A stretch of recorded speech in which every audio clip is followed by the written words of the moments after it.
it's late. There are people in my house and they're sleeping, and I'm also pretty sick. I spent all day long at work sick, so my voice sounds like one of those people that like chain smokes through their throats.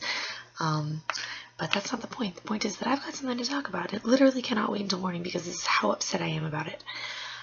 I feel the need to just go on a bit of a rant about just kind of the degradation of personal ethics and morale and just being able to openly be a human being in a work environment, in the workplace, especially in customer service type areas. Take, for instance, like, I happen to work on a military base, which it's a training base, so there are a lot of 18-year-old Marines straight out of high school, kind of immature still. Not all of them, but there's a handful of them that are still not quite in the mindset of a mature adult who's got a grasp on how to be socially aware of the things that are coming out of their mouths. And while I'm in a customer service environment where I am meant to give them the most professional demeanor that I can possibly do, it's frustrating to no end when they show so little respect for things that could possibly offend the people that are serving them, the baristas. We have restaurants in this food court that I work in. My best friend works as a cashier in the Navy Exchange, and it's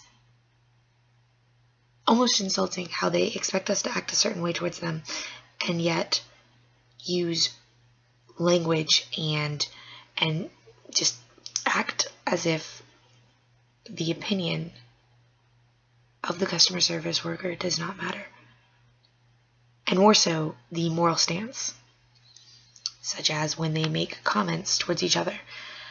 And it's a big thing. It's a big thing, gigantic thing about apparently being in the Marines whenever, especially since the repeal of Don't Ask, Don't Tell, because you don't want to know. So it's a huge, gigantic, big deal because you don't want to know who's in your squadron who is homosexual or any type of sexuality that doesn't fit into your nice, neat little box. And it's complete and total bullshit, but it's just something that happens. It's something that happens with these people who are in this state of mind. And it's not everyone, but it's frustrating to no end whenever they're sitting there talking about how they're on lockdown, right? They're on lockdown because of sexual assaults that have been happening out in the city whenever they go out, which is fantastic, right? I mean, like, that makes me feel safer as an employee being stuck on the base with these people who can't seem to understand the concept that no means no, or can't understand the concept that raping is not sexy, that consent is an important thing.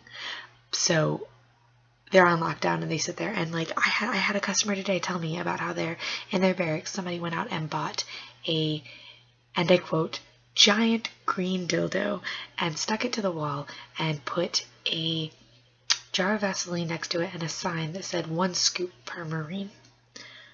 Can you imagine being a part of that? Being a person who is a part of this type of group who has to feel ill at ease because who has to feel ill at ease with their own sexuality because the people that they're surrounded by 24/7 don't accept or understand them. And this isn't just a problem in the military. This isn't just a problem in customer service environments. I'm going on a tangent. This is a problem everywhere. But the fact of the matter is that a lot of people that work in the food court area that I work in, I'm a barista, and the food court area, a lot of them are just varied sexualities, and they're not required to tell you that.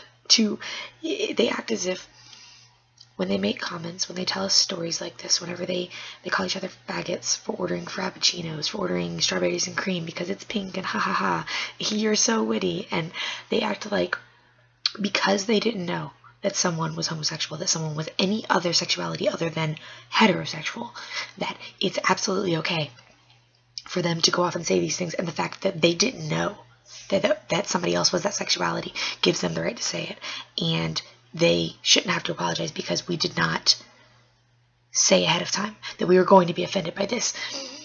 When the fact of the matter is that everybody has the right to be offended by whatever they are offended by, and if I'm in an environment where I have to act professionally towards you people, then they should have to act professionally towards us as well, as far as just respecting moral and social boundaries, and the fact that not everybody wants to hear things like that.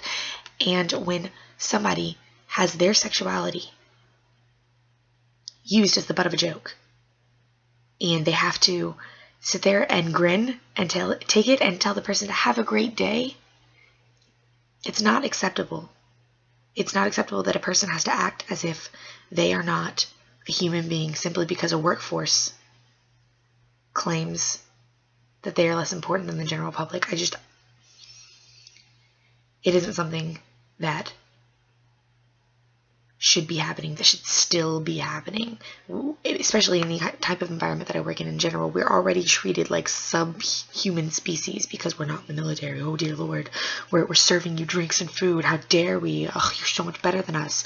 Never mind that we're trying to pay for college. Never mind that maybe we've got other life plans. But when we're able to put aside the way that we're treated on a daily basis simply because we are customer service individuals, we shouldn't have to put aside who we are on a much deeper level than that, simply because a customer is allowed to be a useless piece of shit. And we have to pretend as if it doesn't bother us, that we are absolutely okay with being degraded for no reason. And it's just not alright.